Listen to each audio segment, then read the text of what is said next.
வணக்கம். தந்தையின் பாட்காஸ்ட் செய்திகளை வாசிப்பது தனலட்சுமி. முதலில் தலைப்புச் செய்திகள். வாரிசுகள் திறமைசாலிகளாக இருந்தால் சாதிக்க முடியும். சென்னையில் நடைபெற்ற டி.எஸ். ஸ்ரீனிவாசன் நூற்றாண்டு விழாவில் முதல்வர் ஸ்டாலின் பேச்சு. இளைஞர்களின் எதிர்காலத்தை மனதில் வைத்து அரசு போர்க்கால அடிப்படையில் பணியாற்றி வருகிறது. 51,000 பேருக்கு காணொலி காட்சி வாயிலாக பணி நியமன ஆணைகளை வழங்கிய பிரதமர் மோடி பேச்சு. ஒவ்வொரு கூட்டத்திலும் ஓபிசி சமூகத்தினர் குறித்து பேசும் பிரதமர் மோடி, சாதிவாரி கணக்கெடுப்பு நடத்த அச்சப்படுவது ஏன்? சத்தீஸ்கர் மாநில தேர்தல் பிரச்சார கூட்டத்தில் ராகுல் காந்தி கேள்வி. தீபாவளி பண்டிகையை முன்னிட்டு 16,895 சிறப்பு பேருந்துகள் இயக்கப்படும். கோயம்பேட்டில் 10 முன்பதிவு மையங்கள் மூலமாக பயணிகள் முன்பதிவு செய்து கொள்ளலாம் எனவும் அமைச்சர் சிவசங்கர் தகவல். உலகக்கோப்பை கிரிக்கெட் தொடரில் வங்கதேசத்தை வீழ்த்தியது நெதர்லாந்து. மற்றொரு போட்டியில் நியூசிலாந்தை 5 ரன்கள் வித்தியாசத்தில் வென்றது ஆஸ்திரேலியா. உலகக்கோப்பை கிரிக்கெட் தொடரில் இந்தியாவுடன் இங்கிலாந்து இன்று மோதல். லக்னோவில் நடைபெறும் போட்டி பிற்பகல் 2 மணிக்கு தொடக்கம். கன்னியாகுமரி, நெல்லை, தென்காசி, தூத்துக்குடி உள்பட 6 மாவட்டங்களில் கனமழை பெய்யும். சென்னை வானிலை ஆய்வு மையம் தகவல். இனி விரிவான செய்திகள். இளைஞர்களின் எதிர்காலத்தை மனதில் வைத்து அரசு போர்க்கால அடிப்படையில் பணியாற்றி வருவதாக பிரதமர் மோடி தெரிவித்துள்ளார். நாடு முழுவதும் மத்திய அரசின் பல்வேறு துறைகளில் வேலைவாய்ப்பு முகாம் மூலம் தேர்ந்தெடுக்கப்பட்ட 51,000 பேருக்கு காணொலி காட்சி வாயிலாக பிரதமர் மோடி பணி நியமன ஆணைகளை வழங்கினார். பின்னர் பேசிய அவர், வேலைவாய்ப்பு நடைமுறையில் வெளிப்படைத்தன்மையை கொண்டு வந்திருப்பதாக கூறினார். 13 பிராந்திய மொழிகளிலும் தேர்வுகள் நடைபெற்று வருவதால் தேர்வர்களுக்கு இருந்த மொழி தடை அகன்று இருப்பதாகவும் தெரிவித்தார். வாரிசுகள் திறமைசாலியாக இருந்தால் எதையும் காப்பாற்றலாம் என்று முதலமைச்சர் மு.க.ஸ்டாலின் தெரிவித்துள்ளார். டிவிஎஸ் குழுமத்தைச் சேர்ந்த மறைந்த டி.எஸ். ஸ்ரீனிவாசன் நூற்றாண்டு விழா சென்னையில் நடைபெற்றது. இந்த விழாவில் தமிழக முதலமைச்சர் ஸ்டாலின் சிறப்பு விருந்தினராக கலந்து கொண்டு ஸ்ரீனிவாசன் பெயரில் கல்வி உதவித்தொகை திட்டத்தை துவக்கி வைத்தார். பின்னர் நிகழ்ச்சியில் பேசிய முதலமைச்சர் ஸ்டாலின், தமிழக தொழில்துறையின் முகமாக டிவிஎஸ் விளங்குவதாக கூறினார். ஒவ்வொரு கூட்டத்திலும் ஓபிசி சமூகத்தினர் குறித்து பேசும் பிரதமர் மோடி, சாதிவாரி கணக்கெடுப்பு நடத்த அச்சப்படுவது ஏன் என்று ராகுல் காந்தி கேள்வி எழுப்பியுள்ளார். சத்தீஸ்கர் மாநிலம் காங்கேர் பகுதியில் நடைபெற்ற காங்கிரஸ் கட்சியின் தேர்தல் பிரச்சார பொதுக்கூட்டத்தில் பேசிய ராகுல் காந்தி, கடந்த சட்டப்பேரவைத் தேர்தலில் தாங்கள் கொடுத்த 2 மிகப்பெரிய வாக்குறுதிகளை நிறைவேற்ற முடியாது என பாஜக தெரிவித்ததாக குறிப்பிட்டார். ஆனால் சொன்ன வாக்குறுதிகளை 2 மணி நேரத்தில் காங்கிரஸ் நிறைவேற்றியதாக தெரிவித்தார். பசும்பொன் முத்துராமலிங்க தேவர் நினைவிடத்தின் முகப்பில் 1,55,00,000 மதிப்பில் 2 மண்டபங்கள் கட்டப்படும் என்று முதலமைச்சர் மு.க.ஸ்டாலின் அறிவித்துள்ளார். இதுகுறித்து தமிழக அரசு வெளியிட்டுள்ள செய்திக்குறிப்பில், முத்துராமலிங்க தேவர் நினைவிடத்தின் முகப்பில் பொதுமக்கள் பாதுகாப்பாக அஞ்சலி செலுத்தும் வகையில் ஒரு மண்டபமும், மிக முக்கிய பிரமுகர்கள் மரியாதை செலுத்தும் பாதையில் மற்றொரு மண்டபமும் கட்ட உத்தரவிட்டுள்ளதாக தெரிவிக்கப்பட்டுள்ளது. முறையான வாக்காளர் பட்டியல் தயாரிக்கப்பட்டு விதிகளை பின்பற்றியே கூட்டுறவு சங்கங்களுக்கு தேர்தல் நடத்தப்படும் என சென்னை உயர்நீதிமன்றத்தில் தமிழக அரசு பதிலளித்துள்ளது.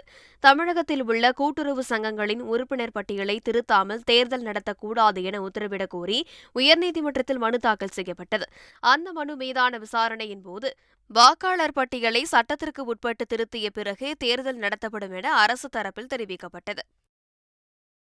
பாஜகவினர் மீது எடுக்கப்பட்ட கைது பழிவாங்கும் செயல் என்றும், இதை தமிழ்நாடு ஆளுநர் தடுக்க வேண்டும் என்றும் பாஜக குழு வலியுறுத்தியுள்ளது.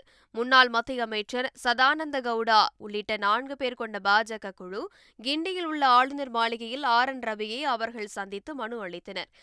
பின்னர் செய்தியாளர்களிடம் பேசிய அக்குழுவினர், பாஜகவினர் மீது எடுக்கப்பட்ட கைது நடவடிக்கை பழிவாங்கும் செயல் என்றும், இவற்றை தடுக்க வேண்டும் என்றும் வலியுறுத்தினர். கலைஞர் காப்பீட்டுத் திட்ட செயல்பாட்டில் எவ்வித பாதிப்பும் ஏற்படவில்லை என மக்கள் நல்வாழ்வுத்துறை அமைச்சர் மா. சுப்பிரமணியன் தெரிவித்துள்ளார். சென்னையில் செய்தியாளர்களுடன் பேசிய அமைச்சர் மா. சுப்பிரமணியன், 10 வாரங்களுக்கு 10,000 மருத்துவ முகாம்களை நடத்த திட்டமிட்டுள்ளதாகவும் தெரிவித்தார். தமிழ்நாடு முழுவதிலும் வடகிழக்கு பருவமழையொட்டி நாளை தொடங்கி அக்டோபர் மாதம் 29ஆம் தேதியும், நவம்பர் மாதம் 5, 12, 19, 26 ஆகிய 4 வாரங்களும், டிசம்பர் மாதம் 5, 17, 24, 31 ஆகிய 4 வாரங்கள் என்று 5 வாரங்கள் என்று மொத்தம் 10 வாரங்கள், ஒவ்வொரு ஞாயிற்றுக்கிழமையும் 1000 இடங்கள், 1000 மருத்துவ முகாம்கள் என்கின்ற வகையில் 10,000 மருத்துவ முகாம்கள், மழைக்கால சிறப்பு மருத்துவ முகாம்கள் தொடங்கப்படவிருக்கிறது. இப்போ இன்சூரன்ஸை பொறுத்த வரைக்கும் இந்த கலைஞர் காப்பீட்டு திட்டம் மிக சிறப்பான வகையில் பயன்பாட்டில் இருக்கிறது. ஏற்கனவே ஒரு குழு அமைத்து அந்த குழுவும் கூட இந்த திட்டத்தில் தனியார் மருத்துவமனைகளின் பங்களிப்பை இன்னமும் கூடுதலாக எப்படியெல்லாம் செய்ய வேண்டும் என்கின்ற வகையில் அவர்கள் தொடர்ச்சியாக கூட்டங்கள் நடத்தி பல்வேறு மாவட்டங்களுக்கே நேரடியாக போய் ஆய்வுகளும் செய்து கொண்டிருக்கிறார்கள். விரைவில் அவர்களுடைய அறிக்கையை மாண்புமிகு தமிழ்நாட்டின் முதலமைச்சர்களிடத்தில் ஒப்படைக்கவிருக்கிறார்கள். நாட்டின் மீன்களை பாதுகாத்து பெருக்கிடும் வகையில் 1,00,000 மீன் குஞ்சுகளை அமைச்சர் KN நேரு மேட்டூர் காவிரி ஆற்றில் விட்டார். ஆறுகளில் மீன் குஞ்சுகள் இருப்பு செய்திடும் திட்டத்தின் கீழ் 1,20,00,000 மதிப்பில் 40,00,000 மீன் குஞ்சுகளை ஆறுகளில் இருப்பு செய்திடும் பணிகள் நடைபெற்று வருகிறது. அதன்படி சேலம் மாவட்டத்திற்கு நிர்ணயிக்கப்பட்ட இலக்கு 3,00,000 மீன் விரலிகளில் முதற்கட்டமாக 1,00,000 மீன் விரலிகள் மேட்டூர் காவிரி ஆற்றில் விடப்பட்டன.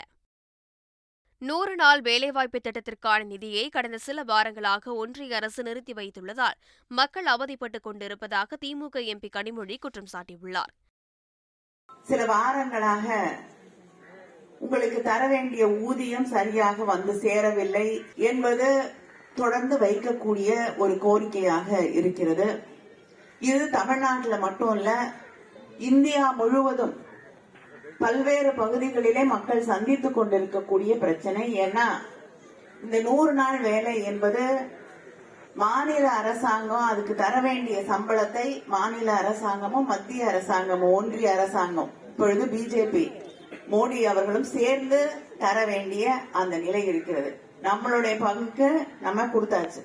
ஆனா அங்கிருந்து வர வேண்டிய பணம் ஒன்றிய அரசாங்கத்திடமிருந்து நமக்கு வந்து சேர வேண்டிய அந்த பணம் நிறுத்தி வைக்கப்பட்டிருக்கிறது. தமிழ்நாட்டுக்கு மட்டுமில்லை, பல்வேறு பகுதிகளில் இருக்கக்கூடியவர்கள் இன்று அவதிப்பட்டுக் கொண்டிருக்கிறார்கள்.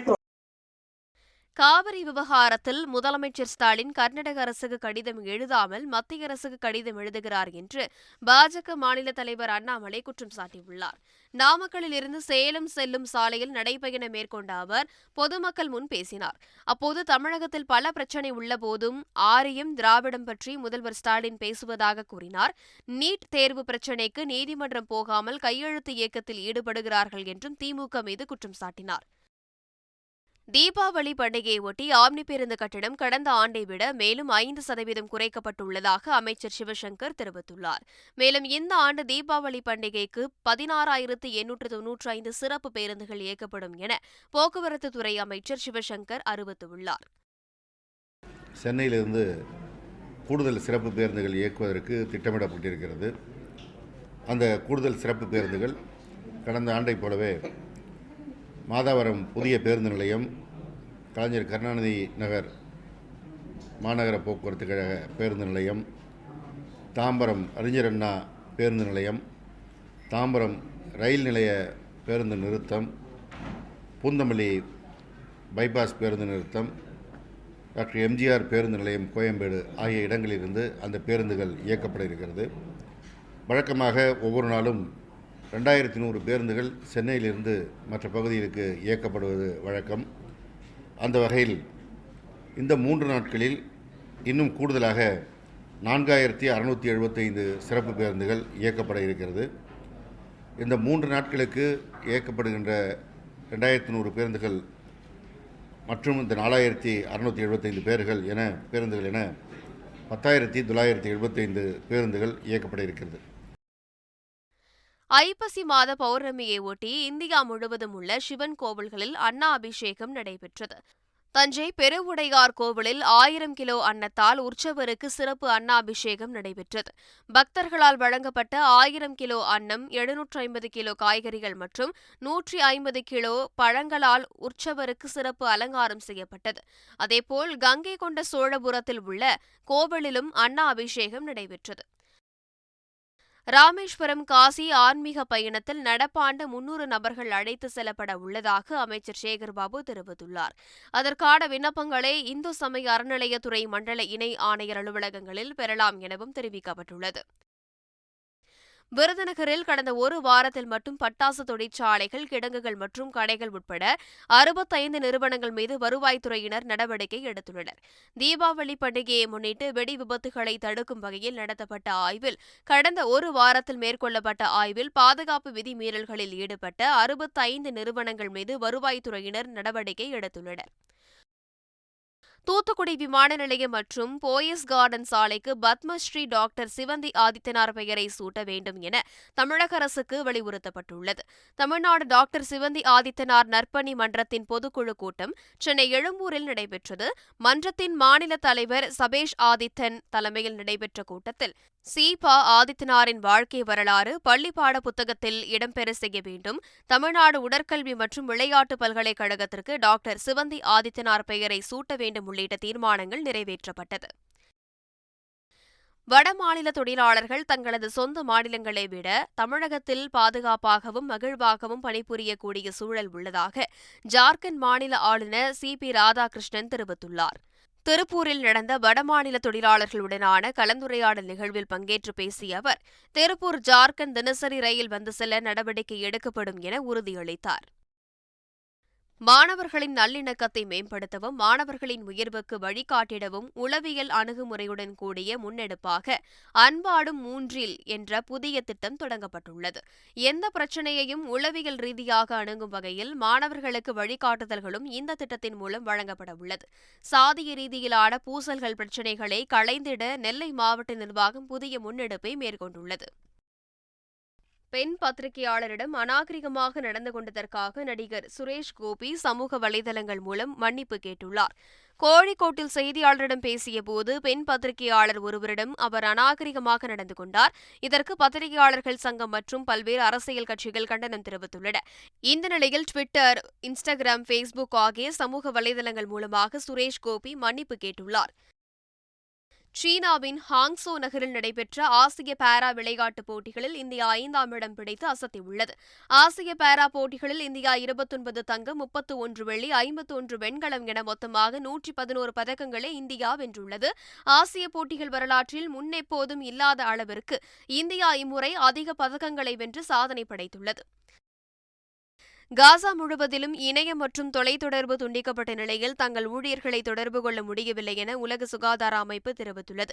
உலக சுகாதார அமைப்பைச் சேர்ந்த ஊழியர்களின் பாதுகாப்பை பற்றி தான் கவலைப்படுவதாக அதன் தலைவர் டெட்ரோஸ் அதானோம் கேப்ரிஸ் தெரிவித்துள்ளார். இதுபோன்ற சூழ்நிலைகளில் நோயாளிகளை வெளியேற்றுவது, பாதுகாப்பான தங்குமிடம் தேடுவது, காயமடைந்தவர்களை ஆம்புலன்ஸ்கள் சென்றடைவது சாத்தியமில்லை என்று அவர் கவலை தெரிவித்துள்ளார். உலகக்கோப்பை கிரிக்கெட் தொடரில் வங்கதேசத்தை 87 ரன்கள் வித்தியாசத்தில் வீழ்த்தி நெதர்லாந்து அசத்தியுள்ளது. கொல்கத்தா ஈடன் கார்டன் மைதானத்தில் நடைபெற்ற இந்த போட்டியில் நெதர்லாந்து 50 ஓவர்களில் 229 ரன்கள் எடுத்து ஆல் அவுட் ஆனது. பின்னர் 230 ரன்கள் என்ற இலக்கை நோக்கி ஆடிய வங்கதேசம் 43வது ஓவரில் 142 ரன்களுக்கு ஆல் அவுட் ஆனது. 87 ரன்கள் வித்தியாசத்தில் வென்ற நெதர்லாந்து நடப்பு உலகக்கோப்பை தொடரில் 2வது வெற்றியை வசப்படுத்தியது. உலகக்கோப்பை கிரிக்கெட் தொடரில் பரபரப்பாக நடைபெற்ற லீக் போட்டியில் நியூசிலாந்தை 5 ரன்கள் வித்தியாசத்தில் வீழ்த்தி ஆஸ்திரேலியா த்ரில் வெற்றியை ருசித்தது. தர்மசாலாவில் நடைபெற்ற இந்த போட்டியில் முதலில் பேட்டிங் செய்த ஆஸ்திரேலிய அணி 49.2 ஓவர்களில் 388 ரன்கள் குவித்தது. பின்னர் 389 ரன்கள் என்ற இமாலய இலக்கை நோக்கி பேட்டிங்கை ஆரம்பித்த நியூசிலாந்து அணி 50 ஓவர்கள் முடிவில் 9 விக்கெட் இழப்புக்கு நியூசிலாந்து 383 ரன்கள் மட்டுமே எடுத்தது. பரபரப்பான ஆட்டத்தில் 5 ரன்கள் வித்தியாசத்தில் ஆஸ்திரேலியா த்ரில் வெற்றி பெற்றது. உலகக்கோப்பை கிரிக்கெட் தொடரில் இந்தியாவுடன் இங்கிலாந்து இன்று மோத உள்ளது.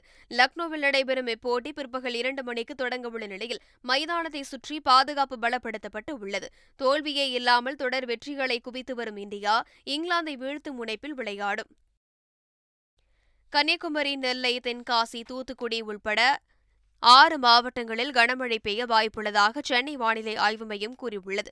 வளிமண்டல கீழடுக்கு சுழற்சி காரணமாக தமிழ்நாடு, புதுச்சேரி மற்றும் காரைக்கால் பகுதிகளில் மிதமான மழை பெய்ய வாய்ப்பு உள்ளதாகவும் தெரிவிக்கப்பட்டுள்ளது. மீண்டும் தலைப்புச் செய்திகள். வாரிசுகள் திறமைசாலிகளாக இருந்தால் சாதிக்க முடியும். சென்னையில் நடைபெற்ற TS ஸ்ரீனிவாசன் நூற்றாண்டு விழாவில் முதல்வர் ஸ்டாலின் பேச்சு. இளைஞர்களின் எதிர்காலத்தை மனதில் வைத்து அரசு போர்க்கால அடிப்படையில் பணியாற்றி வருகிறது. 51,000 பேருக்கு காணொலி காட்சி வாயிலாக பணி நியமன ஆணைகளை வழங்கிய பிரதமர் மோடி பேச்சு. ஒவ்வொரு கூட்டத்திலும் ஓபிசி சமூகத்தினர் குறித்து பேசும் பிரதமர் மோடி சாதிவாரி கணக்கெடுப்பு நடத்த அச்சப்படுவது ஏன்? சத்தீஸ்கர் மாநில தேர்தல் பிரச்சார கூட்டத்தில் ராகுல் காந்தி கேள்வி. தீபாவளி பண்டிகையை முன்னிட்டு 16,895 சிறப்பு பேருந்துகள் இயக்கப்படும். கோயம்பேட்டில் 10 முன்பதிவு மையங்கள் மூலமாக பயணிகள் முன்பதிவு செய்து கொள்ளலாம் எனவும் அமைச்சர் சிவசங்கர் தகவல். உலகக்கோப்பை கிரிக்கெட் தொடரில் வங்கதேசத்தை வீழ்த்தியது நெதர்லாந்து.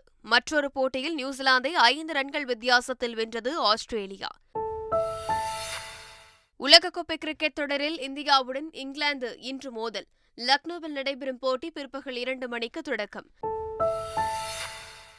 கன்னியாகுமரி, நெல்லை, தென்காசி, தூத்துக்குடி உள்பட 6 மாவட்டங்களில் கனமழை பெய்யும். சென்னை வானிலை ஆய்வு மையம் தகவல். இத்துடன் பாட்காஸ்ட் செய்திகள் நிறைவு பெறுகின்றன. வணக்கம்.